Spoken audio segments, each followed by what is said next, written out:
So this is gonna be transmission cooler install on 2007, 2014 Tahoe, Suburban, Silverado. Everything should be the same. You're gonna need transmission cooler. This one I got on Amazon, 72 bucks.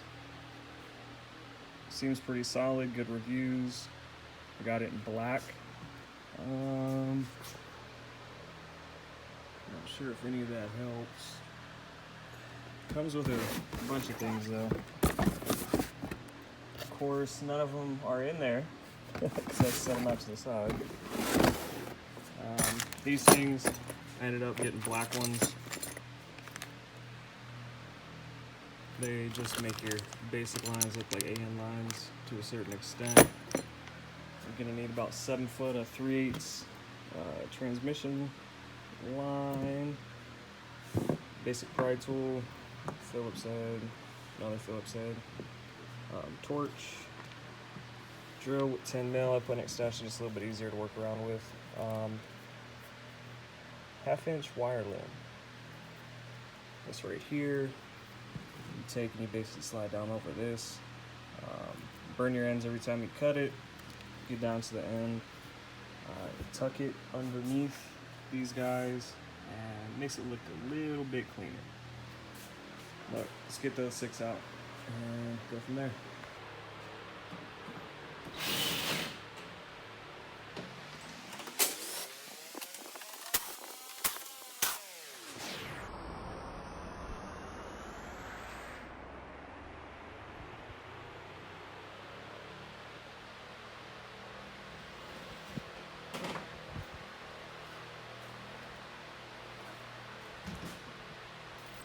After those are out, you're gonna come down here and take all the fittings out.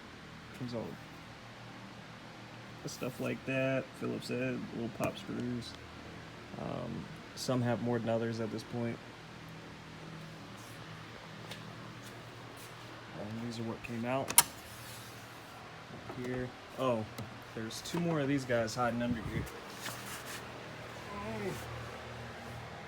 Right here. I don't know if you can see it on that side. There. Yeah, right there. Just 2 10 mils. Pop those out, and this will pull forward. That's what's holding it in on the sides. Forgot to mention, get these guys out. I said 2 of these. Just the ones that connect to the fender. I reach down here. That's where your fog lights are at. Right there. You can pull out those power lines each side.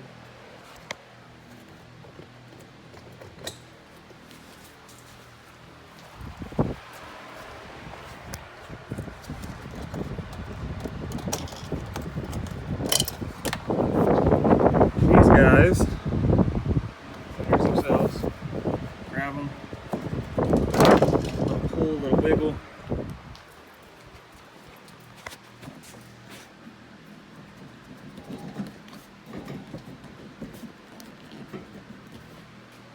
That one's not wanting to work with me.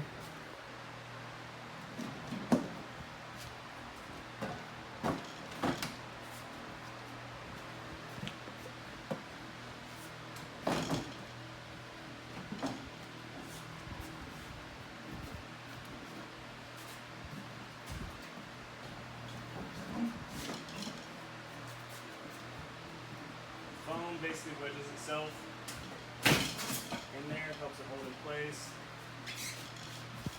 Pull that out. So once your bumper's off, this area will be empty. You'll have this support bar, same support bar, except it's going to be flipped upside down. These are also in that support bar. Abundant temperature sensors, and I found out that's what they are. So I just pulled them, zip tied them to this bracket once I flipped it all the way down. The reason I flipped it all the way down, with it going face up, this ridge right here, people are usually cutting chunk out, putting that down in there. I just figured to flip it, fits right here. There was already an existing hole that matches up on both sides. At the top, I put 2 self tappers in there. And there is a support bar, which isn't picking up right now, directly behind it. Self-tap right there, self-tap right there. This cooler is attached, and you can't bracket anything together until you pull out the large-headed screw, put a self-tapper in. It's going to hold it in place, but actually give you enough room for it to lay flat. If not, it'll be bending out, and then if you go to tighten at the top, you will crack it. These fittings right here are the same as those red ones. The only difference is they are black. On top of that, we have that transmission cooling line coming up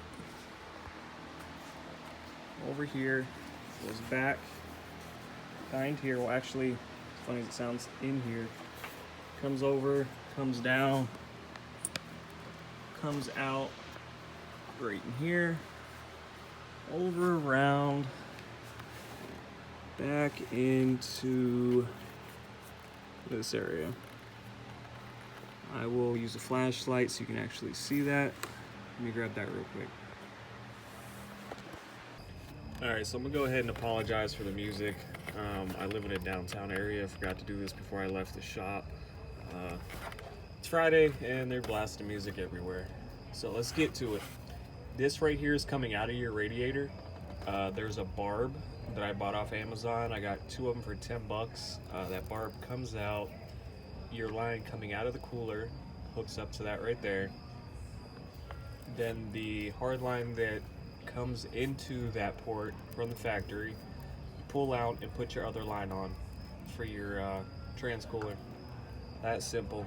Oh, and I forgot to mention these. What's this called? This heat shrink, marine grade heat shrink. I put it on top of this loom just to keep everything tight. You can use electrical tape, but this isn't too bad if you have it laying around. Yeah, that's simple. Alright, so yeah, it's a pretty simple install. The only other recommendation, it's kind of a must-have in my opinion, is this oil catch can. Like it says, they were $19.99 on Amazon, now they're up to $32. Pretty simple. As long as it has a baffle, you're good to go.